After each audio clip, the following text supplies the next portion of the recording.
You ask Tiger to solve. This deals with linear equations with one unknown. The final result is x equals 44/7. Let's solve it step by step.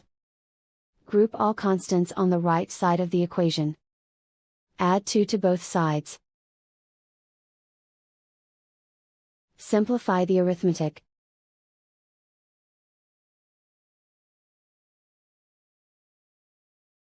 Isolate the x. Multiply both sides by inverse fraction 22/7.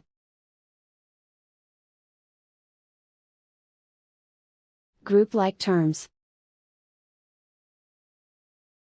Multiply the coefficients. Simplify the fraction.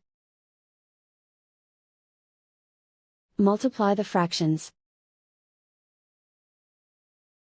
Simplify the arithmetic. And so the final result is x equals 44/7.